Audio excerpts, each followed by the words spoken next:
Euronews. Las noticias. Bulgaria da marcha atrás en su afirmación de que el avión de Ursula von der Leyen fue objetivo de Moscú. Hola, ¿cómo están? Bienvenidos a Euronews hoy. El gobierno de Bulgaria desmiente que el avión que transportaba a la presidenta de la Comisión Europea sufriera interferencias rusas en su GPS. El primer ministro, Rosen Zelyadkov, aseguró ante el Parlamento que no hay pruebas de interferencias prolongadas o bloqueos del sistema, atribuyendo cualquier anomalía a un problema menor en una zona densamente poblada. Las autoridades recalcan que el aterrizaje se realizó con seguridad y sin necesidad de mapas en papel ni intervención exterior. Este giro contrasta con las primeras interpretaciones tanto de la Comisión Europea como de informes internacionales, que vinculaban el incidente a posibles tácticas de guerra electrónica rusa. Por otro lado, la relación entre Donald Trump y Elon Musk parece que sigue siendo tensa. El presidente estadounidense ofreció una cena en la Casa Blanca para reunirse con los principales líderes tecnológicos del país. Entre los invitados destacaban Mark Zuckerberg, Tim Cook, Bill Gates o Sam Altman, entre otros.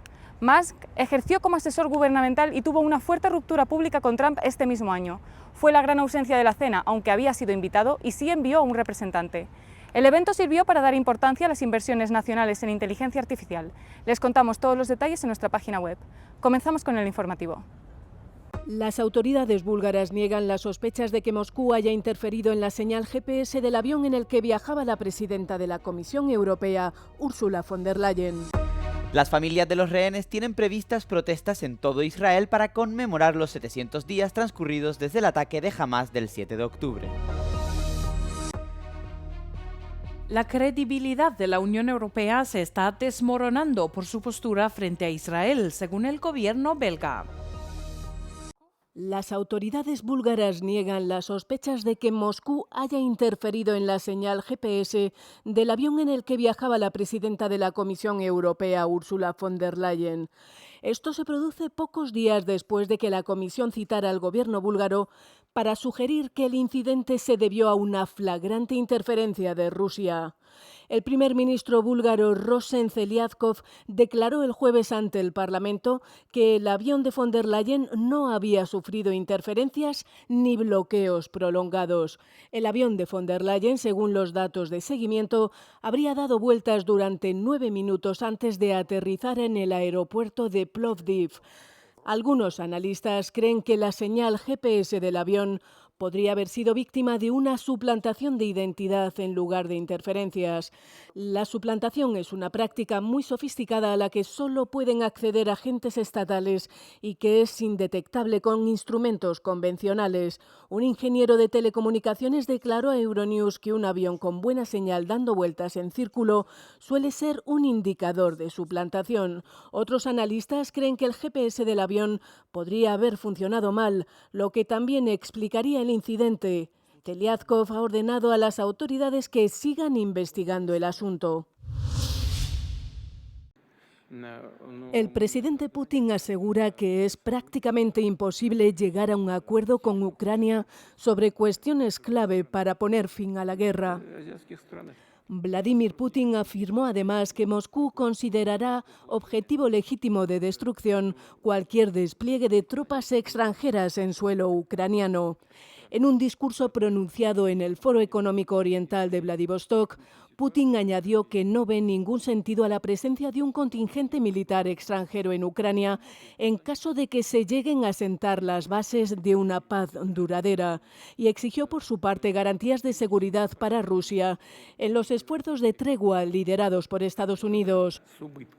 El presidente Putin reiteró la objeción del Kremlin a un ingreso de Ucrania en la OTAN, pero señaló que Moscú no se opone a la intención de Kiev de adherirse a la Unión Europea, que según él es una opción legítima para Ucrania.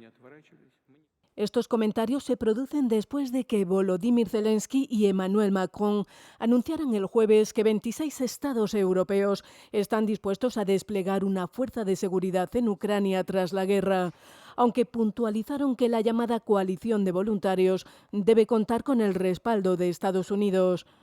Donald Trump, por su lado, no ha hecho comentarios sobre la propuesta europea, pero declaró el jueves que planea mantener pronto nuevas conversaciones con Putin, con quien puntualizó que mantiene un buen diálogo. Moldavia vuelve a ser de nuevo desde hace unos meses un objetivo prioritario de las campañas de desinformación rusas debido a las elecciones parlamentarias del 28 de septiembre.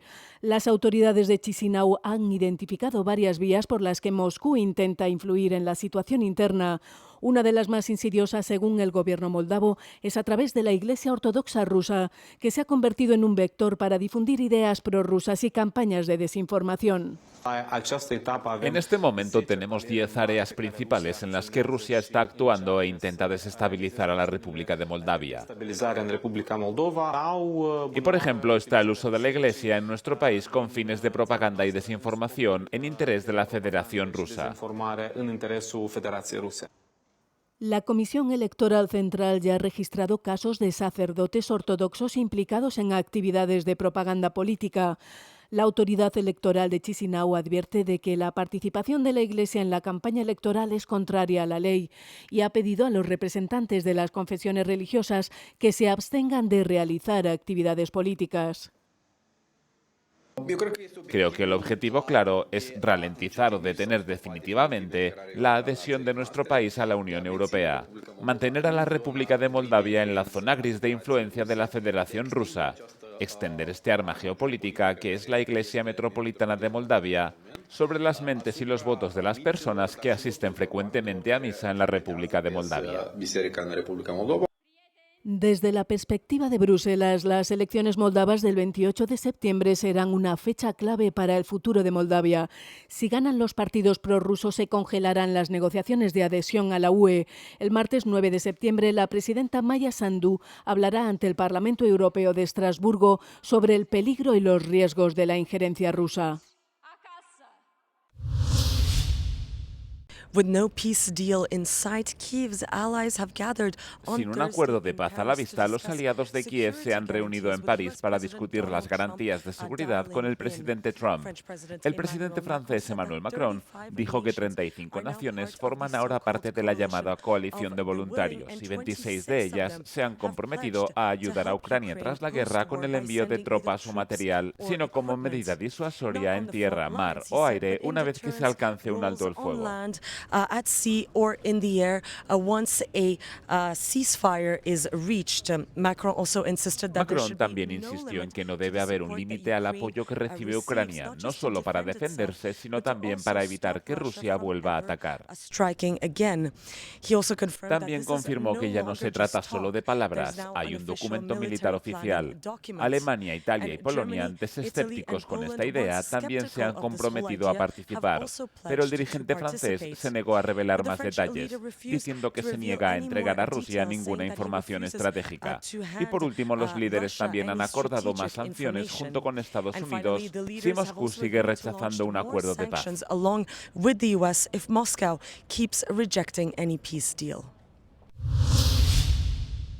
Las familias de los rehenes tienen previsto organizar protestas en todo Israel el sábado, cuando se cumplan 700 días desde el ataque de Hamás del 7 de octubre. Las manifestaciones en conmemoración del ataque que causó la muerte de 1.200 personas y el secuestro de 251 rehenes en la Franja de Gaza tendrá lugar en Tel Aviv y Jerusalén. Se cree que al menos 48 personas siguen retenidas en la franja y se cree que 20 siguen con vida. El Foro de Familias de Rehenes y Desaparecidos, que lucha por la liberación de los rehenes, ha pedido a Israel y Hamás que se sienten a la mesa de negociaciones. Se han realizado campañas contra el plan del líder israelí Benjamin Netanyahu de tomar la ciudad de Gaza, donde Israel afirma que Hamás ha creado una vasta red de túneles. Netanyahu ha llamado a filas al menos a 60.000 reservistas para apoyar el plan, lo que ha suscitado críticas tanto en el país como en el extranjero. Mientras tanto, los esfuerzos por alcanzar el alto el fuego entre Hamás e Israel se han estancado, ya que ambas partes se mantienen firmes en sus demandas. Las conversaciones sobre un alto el fuego temporal que habría permitido la liberación de al menos algunos rehenes se rompieron cuando el enviado estadounidense para Oriente Medio, Steve Witkoff, se retiró del acuerdo y culpó a Hamás. Israel se ha mantenido firme en su plan de tomar el control de la ciudad de Gaza hasta que todos los rehenes sean liberados y Hamás se rinda. Nuestra compañera Samia Meki, del equipo árabe, ha entrevistado al jeque Tarif, líder espiritual de la comunidad drusa en Israel. Les dejamos con la entrevista. En Siria, a principios de verano, los enfrentamientos sectarios en el sur del país causaron miles de muertos y desplazados. El líder de la comunidad drusa de Israel ha visitado recientemente Bruselas en busca de apoyo europeo. Hemos venido a alzar nuestra voz y la de nuestro pueblo de Siria, en Jabal al-Arab y Jabal al-Druz. Esto era necesario dada la situación que se ha desarrollado allí y los sucesos y masacres que han tenido lugar. Ha quedado claro que el mundo entero, incluyendo la Unión Europea y Estados Unidos, deben actuar. Exigimos el regreso de los secuestrados lo antes posible. Deben devolver a los desplazados a sus hogares y aldeas, restablecer la vida normal y llevar ayuda humanitaria a nuestro pueblo en Suedia. Según el Observatorio Sirio de Derechos Humanos, 2.000 drusos murieron en Sueida en enfrentamientos con tribus beduinas suníes respaldadas por las milicias gubernamentales. Primero hubo ataques contra los alauíes, seguidos de masacres a gran escala. Luego vinieron los ataques contra nuestros hermanos cristianos. Después llegaron los ataques y masacres en Suedia y sus alrededores. Ha habido matanzas, violaciones, saqueos, pillajes y robos. Más de 230.000 personas fueron desplazadas de sus pueblos. Hoy Suedia está sitiada. Hay un gran asedio en Suedia. No hay electricidad, no hay agua ni medicinas y no hay leche para los niños. En medio del deterioro de la situación de seguridad en Siria, Israel lanzó ataques contra convoyes gubernamentales en Sueida, supuestamente para proteger a la comunidad drusa. No representamos al gobierno israelí. Hemos venido aquí por el bien de la comunidad drusa, pero por desgracia el mundo... Pero Jeque Tarif, usted es ciudadano israelí. Por supuesto que lo soy, pero estoy aquí como druso. Sin la intervención israelí, la comunidad drusa en Suedia habría sido aniquilada. ¿Lo justifica? Sin duda, se habría producido un genocidio y la comunidad drusa de Suedia habría sido aniquilada sin esa intervención. En una entrevista con Euronews, el ministro belga de Exteriores, Maxime Prévost, advirtió que la credibilidad de la política exterior de la Unión Europea se está desmoronando por su postura frente a Israel. Instó a otros países a seguir el ejemplo de Bélgica, que reconocerá al Estado de Palestina en la Asamblea General de la ONU.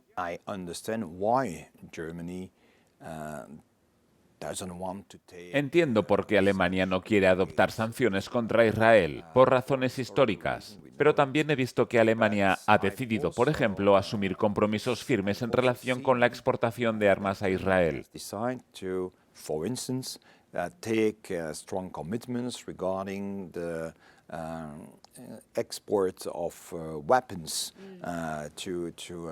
Así que las líneas se están moviendo y quizá podamos lograr resultados adicionales. Creo que también es importante para la credibilidad de la política exterior europea. Hablando con franqueza, esta credibilidad de la política exterior actual se está derrumbando.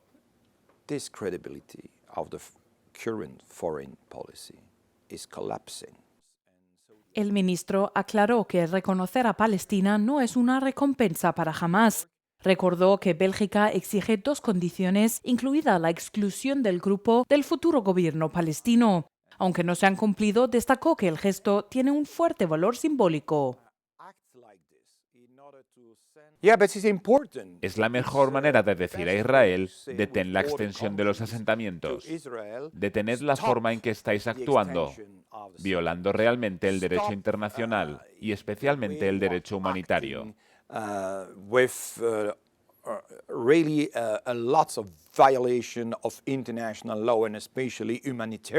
El ministro también afirmó que en Gaza se están cometiendo crímenes de guerra, a pesar de que el gobierno israelí lo niega. El contexto sobre el terreno es realmente inhumano, especialmente en Gaza, donde los niños, las mujeres, toda la gente está muriendo de hambre. Es completamente inaceptable. Y recuerdo al gobierno israelí que obstaculizar la llegada de ayuda humanitaria es un crimen de guerra. Puede ver toda la entrevista en The Europe Conversation y Euronews.es el viernes. La ausencia del multimillonario Elon Musk, antiguo aliado de Donald Trump, se dejó notar en la cena ofrecida este jueves por el presidente estadounidense en la Casa Blanca. Trump fue el anfitrión de un exclusivo grupo de multimillonarios del sector tecnológico, entre los que se encontraban Mark Zuckerberg de Meta y Sam Altman de OpenAI. Musk y Trump no han mantenido una buena relación desde su disputa pública a principios de este año en torno a su controvertido plan presupuestario. Posteriormente, el líder tecnológico intensificó la disputa acusando al mandatario de ocultar su relación con el financiero caído en desgracia Jeffrey Epstein. Musk fue uno de los mayores donantes de Trump durante la campaña, apareciendo además regularmente en mítines para apoyarle y suministrando millones de dólares a comités de acción política de apoyo al Partido Republicano.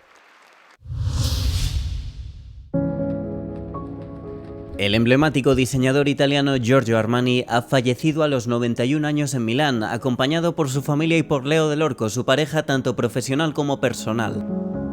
Nacido bajo el régimen de Mussolini en 1934 en la localidad de Piacenza, en Emilia-Romagna, el pequeño Giorgio soñaba con ser médico antes de que un trabajo a tiempo parcial como escaparatista en Milán lo introdujese en el mundo de la moda. En 1975 lanza su propia marca con su socio Sergio Galeotti, comenzando con una colección de moda masculina a la que le seguiría la femenina un año después. Las siluetas relajadas y refinadas de Armani se convirtieron rápidamente en un símbolo de la elegancia contemporánea en Europa. Armani vistió ejecutivos, celebridades y miembros de la realeza por igual, tomando el relevo de la escuela anterior de maestros de la moda afincados en París y ya fallecidos, como Chanel, Balenciaga o Dior. La película de 1980 American Gigolo, en la que vistió a Richard Gere, cimentó su conexión con Hollywood. Armani cuenta con créditos de vestuario en más de 200 clásicos, desde El Padrino hasta Pulp Fiction. Durante décadas diseñó para estrellas como George Clooney, Brad Pitt, Julia Roberts, Beyoncé o Lady Gaga. Más allá de la ropa, Armani construyó un imperio valorado en casi 10.000 millones de euros que abarca accesorios, perfumes, cosméticos, restaurantes y hoteles. A lo largo de su vida, el italiano también se dedicó a obras benéficas, como su apoyo a la lucha contra el VIH, y fue embajador de buena voluntad de Naciones Unidas para los refugiados. Hace unas semanas, poco antes de su cumpleaños, una infección pulmonar lo obligó a ingresar en el hospital y a guardar reposo en su villa milanesa, lo que le hizo perderse el desfile masculino de alta costura de su casa en junio, algo muy poco frecuente, pues Armani, un trabajador incansable, nunca se alejó demasiado de sus talleres.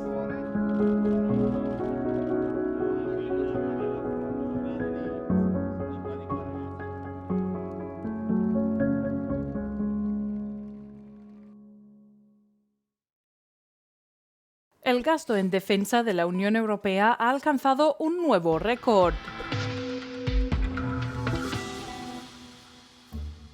En 2024, los países europeos invirtieron 343.000 millones de euros, según la Agencia Europea de Defensa. Es un aumento del 19% con respecto al año anterior y supone un coste de 764 euros por ciudadano. Polonia lidera el bloque y destina ya casi el 4% de su PIB, más que ningún otro Estado miembro. También se registraron aumentos en Letonia, Dinamarca, República Checa, Alemania, Rumanía y Suecia. La mayor parte del presupuesto se destina a material militar, con 88.000 millones de euros, lo que representa un 39% más que en 2023. La Agencia Europea de Defensa prevé que el próximo año la UE podría superar por primera vez la directriz de la OTAN del 2% del PIB y alcanzar los 381.000 millones de euros. Pero advierte que el dinero por sí solo no basta y pide a los Estados miembros una cooperación más estrecha para gastar con mayor eficacia y garantizar que sus fuerzas puedan trabajar juntas con sistemas y equipos interoperables. ¿En qué lugar de la Unión Europea se valora más la cultura?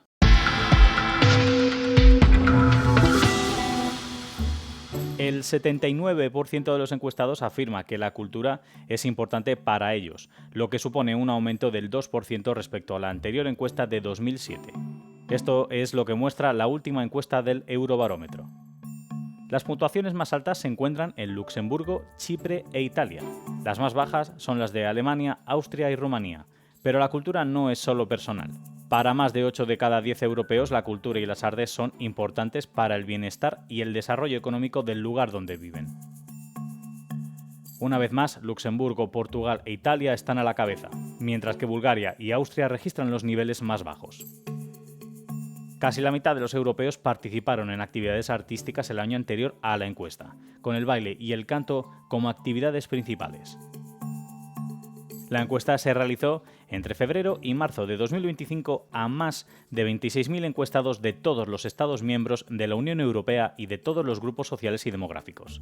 Sus resultados se incorporarán a la Brújula de la Cultura para Europa, la estrategia de política cultural de la Comisión prevista para finales de año.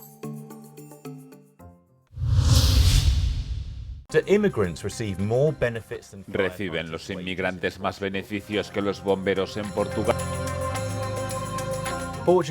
Portugal y otras partes de Europa han protagonizado una de las peores temporadas de incendios forestales del continente desde que se tienen registros en 2006. Se ha convertido además en un caldo de cultivo para la desinformación. En agosto apareció este post en Instagram, que compara los supuestos 910 euros que los inmigrantes reciben en prestaciones con los 0 que reciben los bomberos voluntarios en estipendios. La cuenta que publicó la imagen se confiesa simpatizante del partido de extrema derecha Chega y tiene más de 16.000 seguidores. Los inmigrantes no reciben ningún trato preferente respecto a los ciudadanos portugueses ni beneficios inmediatos a su llegada al país. Según la legislación portuguesa, solo tienen derecho a prestaciones tras cumplir ciertos requisitos dependiendo de la prestación. Por ejemplo, para tener derecho a la renta de integración social, los ciudadanos extracomunitarios y del espacio económico europeo deben haber residido legalmente en Portugal durante un año. También deben encontrarse en una situación de pobreza extrema e inscribirse en un programa de integración, entre otros requisitos. La cuantía que se recibe depende de la composición de la unidad familiar que lo solicita y de sus ingresos, pero las cifras del gobierno sitúan la cantidad de referencia en 237 euros al mes para el solicitante y cantidades adicionales para otros adultos y niños que vivan en el hogar. Los bomberos voluntarios, por su parte, reciben un estipendio de 75 euros al día o unos 3 euros por hora si se divide en 24 horas, lo que la Liga de Bomberos Portugueses ha criticado por insuficiente. El salario más bajo para un bombero asalariado es de 1.074 euros al mes, según datos del gobierno. Tras los incendios en Portugal, los ciudadanos están enfadados porque los bomberos no cobren lo suficiente por su trabajo, pero los mensajes que dicen que esto es culpa de los migrantes no son ciertos.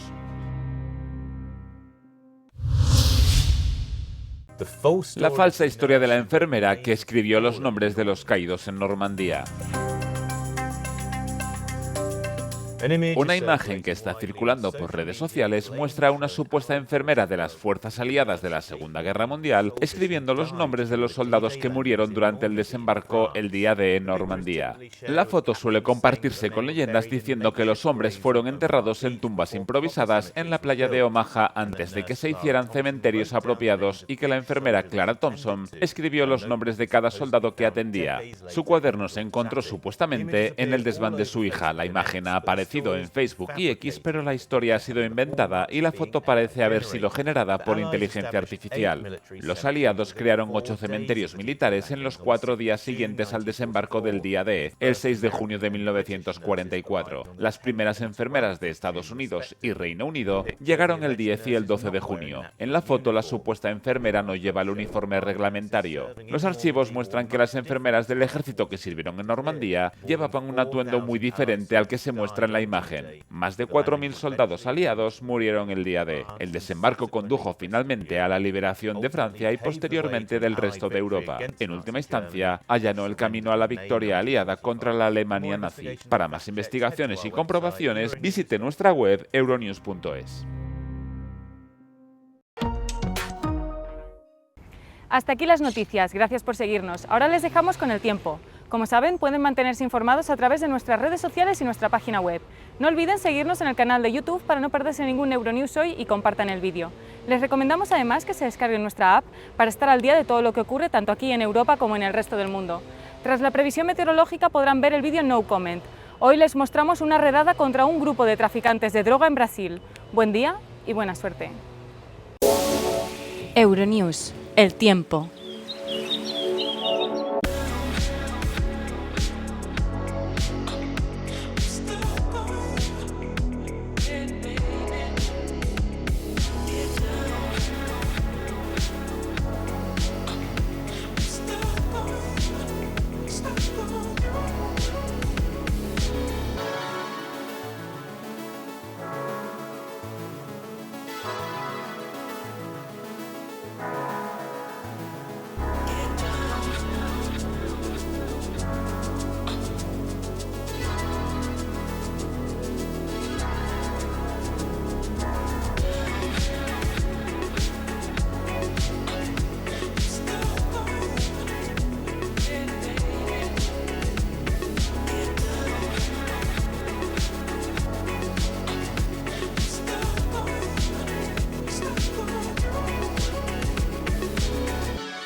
在宫中人员呢是